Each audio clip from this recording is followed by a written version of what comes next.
While waiting for my quick results to be available to me tomorrow, let's talk a little bit about how I reacted the first time I found out my results.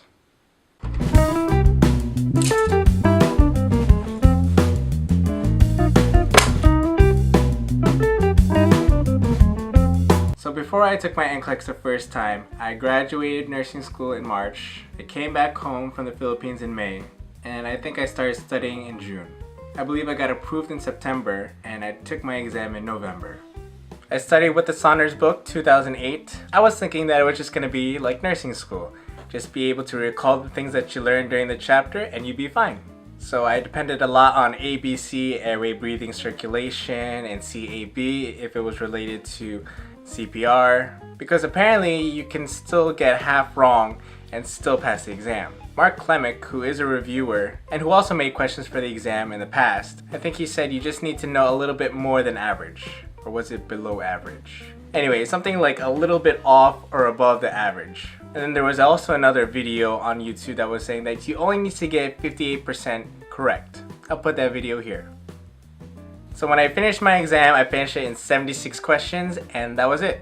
Although I finished the exam in 76 questions, I knew it was going to be really good or really bad.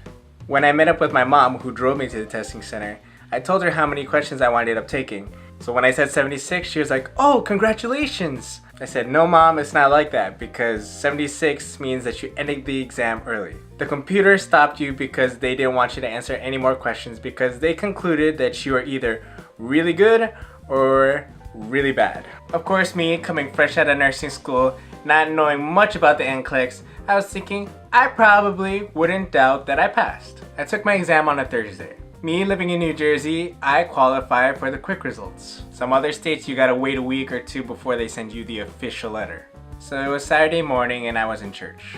As a Seventh-day Adventist, we observe the Sabbath. God bless and sanctify the seventh day. Fourth commandment, remember the Sabbath day. Jesus went to church on Sabbath. So yeah, it was Saturday morning and the church service had just ended. I looked at my phone and I checked to see if the quick results were available.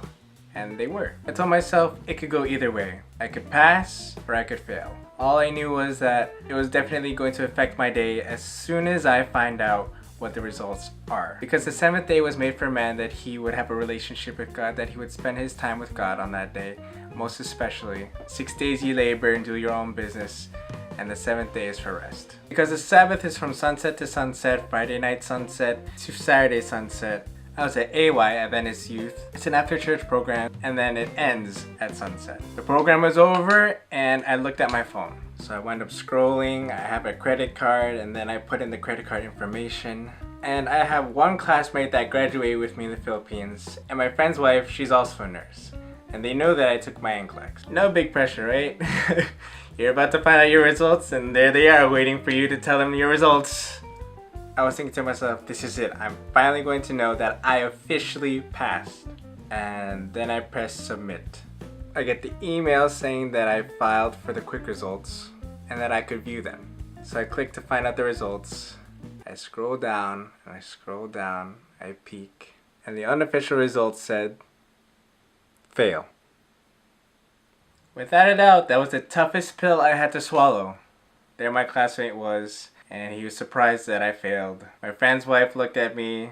She was surprised that I failed. I'm devastated, and I don't want anybody to talk to me. I didn't want to talk about it, and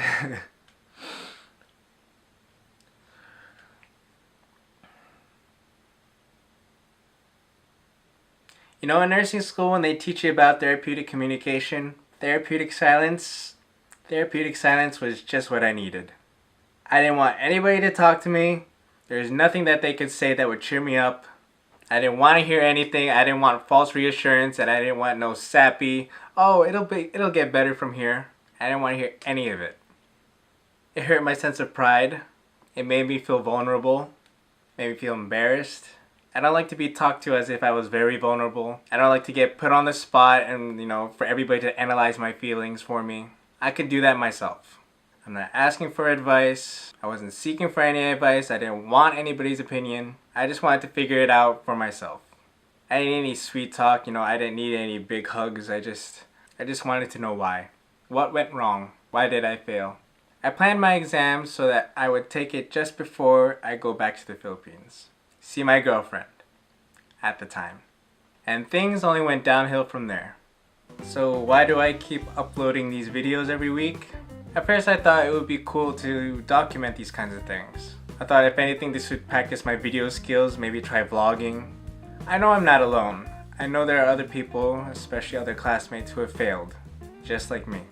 I guess you can say I upload these videos so that if I can find a way for other people to improve, to succeed where I failed, to prevent people from making the mistakes I made, that's more than enough of a reason for me to keep uploading these videos. I've seen some videos about other people passing their NCLEX and telling everybody in 16-19 minutes about what they did in order to pass. But the exam itself is not as simple as pass or fail.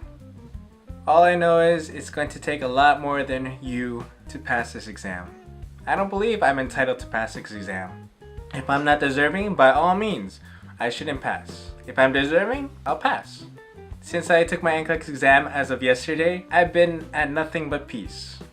I'm not too apprehensive or anxious about finding out my result because I ultimately know that, preparation was done a long time ago. My journey, my struggle was day to day. It wasn't instant success. I didn't take a chance at the NCLEX. I gave it my best. I formed a relationship with the NCLEX, and I'm sharing it with all of you. As I've mentioned before, things are different now. I am much more than the Mike who failed the first time. I am much more than the Mike who failed the second time. And I pray to God that if there's something here in these videos for you, may they be a blessing to you and that may they encourage you to succeed where I have fallen. I could care less about how many subscribers I have. Nursing is an art and a science. It's a profession that cares. And I care about the difference it would make in your life from even watching a single video. Anyway, that was just my blabbering on. So no matter what happens after the quick results tomorrow, the best is yet to come. That's not an opinion, that's not false reassurance, but that, I believe, is the truth. So with that said, study well, rest best, and pray the most. Thanks for watching.